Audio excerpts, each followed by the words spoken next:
El pensamiento pedagógico moderno se caracteriza por el realismo. La pedagogía realista se insubordina contra el formalismo humanista, pregonando la superioridad del dominio del mundo exterior al dominio del mundo interior, la supremacía de las cosas sobre las palabras. Jan Amos Komenio es considerado como el gran educador y pedagogo moderno y uno de los mayores reformadores sociales de su época. Fue el primero en proponer un sistema articulado de enseñanza, reconociendo el mismo derecho de todos los hombres al saber. La bula papal Sublimis Deus de 1537, expedida por el Papa Paulo III, estableció el derecho de los indios o naturales a abrazar el cristianismo, predicando de manera pacífica en el nuevo continente.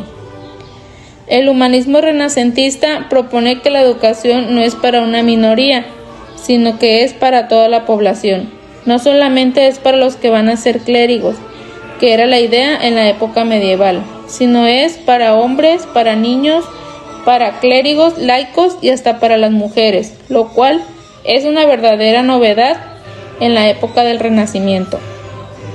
En el siglo XVII, influenciada por los intelectuales de la Iluminación y las nuevas órdenes religiosas, surge la lucha de las clases populares por tener acceso a la educación.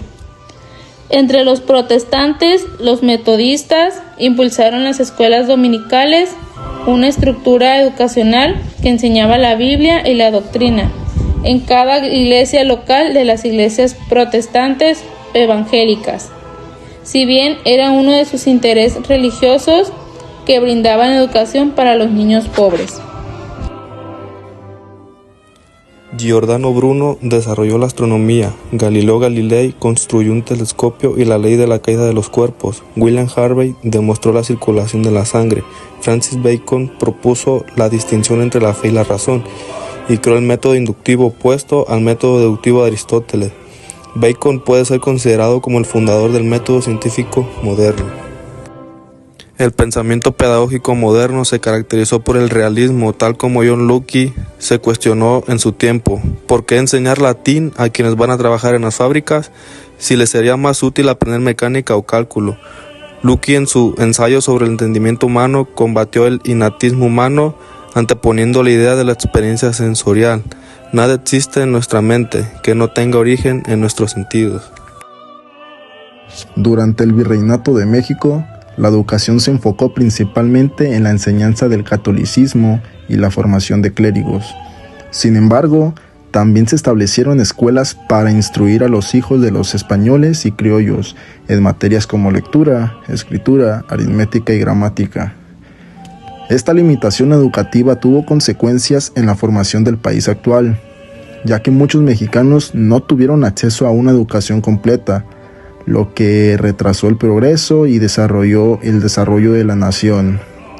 A pesar de ello, algunos ilustrados como José Joaquín Fernández de Lasardi lograron difundir conocimientos a través de periódicos y libros de gramática, literatura y ciencias. Recordemos que José Joaquín Fernández de Lasardi nació en México en 1776 y murió en 1827. Fue un escritor mexicano. En 1812 fundó el periódico liberal El Pensador Mexicano, suspendido por el gobierno de Fernando VII.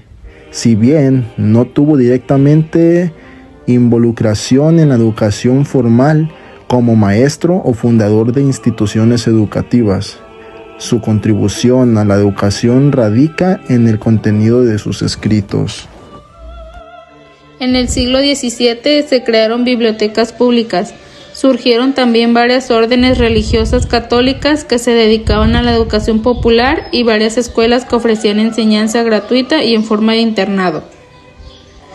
Estos modelos de educación fueron exportados a las colonias.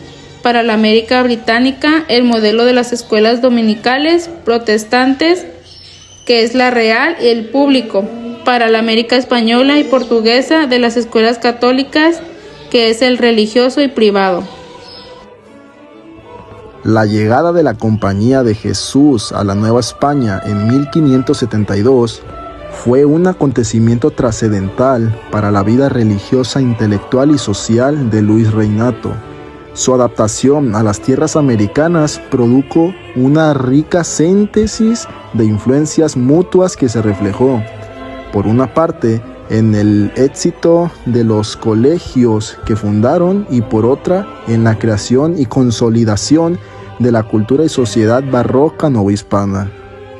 Los jesuitas llegaron para complementar el trabajo que habían iniciado franciscanos, dominicos y agustinos, pero además de adoctrinar a los naturales, entre sus planes estaba educar a los criollos. Para ello, abrieron colegios en las principales ciudades del virreinato, cuya misión era fomentar la educación moral, religiosa e intelectual de los jóvenes. Luis Reinato nació el 23 de agosto de 1754 en el Palacio de Versalles, Francia. Era el segundo hijo de Delfín Luis y de María José de Sajonia. Cuando Luis tenía solo 11 años, su padre falleció, lo que le convirtió en el sucesor legítimo al trono francés. Sus primeros años de vida estuvieron marcados por su educación y preparación para gobernar. En 1588, la compañía fundó el Colegio de Cenilde Fonso, residencia de la orden mientras estuvieron en la Nueva España, y que con el tiempo se convertiría en una de las instituciones educativas más importantes de la Ciudad de México. Tiempo después, en 1601, el virrey don Gaspar de Zúñiga, conde de Monterrey, promulgó las primeras ordenanzas para reglamentar la instrucción particular, la educación primaria y la capacitación de los maestros. La preparación de las mujeres estaba confinada al entorno familiar, aunque también había grupos de ancianas conocidas como amigas, que enseñaban a sus alumnos nociones elementales de religión, lectura y labores manuales, pero no podía considerarse como educación formal. Recordemos que el virrey don Gaspar de Zúñiga nació en Monterrey en 1560 y murió en Lima, Perú, en 1606. Él prohibió que los indios pudieran vender sus parcelas privadas o las que eran de su propiedad comunal, a fin de evitar que fueran víctimas de abusos por parte de españoles y criollos, que mediante engaños los compraban a precios mínimos. El Colegio de la Caridad y el de San Miguel de Belén. El Colegio de la Caridad es de muy antigua fundación, mediados del siglo XVI. Se pensó primero para niñas mestizas, pero muy pronto, en 1548, se convirtió en colegio exclusivo para niñas españolas de limpio linaje, huérfanas. Naturalmente esto no se acreditaba de algún modo, pero el hecho es que eran niñas distinguidas, eran niñas de buena familia, que por lo tanto aprendían las habilidades, las gracias propias de una niña que iba a tener una vida cortesana. Aprendían a bordar, cantar y bailar. Finales del siglo XV se pidieron cédulas reales para la creación de escuelas de primeras letras. Allí los niños indígenas aprendían a leer y a escribir en castellano, además de nociones aritméticas. Muchas de esas escuelas estaban instaladas en las casas parroquiales, aunque en algunos pueblos de indios había oposición de la enseñanza obligatoria del castellano. El 25 de junio de 1767, Carlos ordenó la expulsión de los jesuitas y este acontecimiento afectó notablemente el proceso educativo de la Nueva España. Los miembros de la Compañía de Jesús, muchos de ellos criollos que se dedicaban a la enseñanza de la gramática latina, la ciencia y las humanidades, tuvieron que salir exiliados. Las instituciones de la orden fueron clausuradas y se apropiaron sus propiedades y fondos. El Colegio de San Nicolás de Hidalgo en Michoacán, fundado originalmente empataron en 1540 por Vasco de Quiroga, fue una de las instituciones de más prestigio durante la época virreinal. En los primeros años del siglo XIX, su plan de estudios incluía teología, filosofía, derecho canónico y derecho civil. Por las aulas de este colegio pasaron algunos hombres que se convertirían en caudillos de la independencia como Miguel Hidalgo.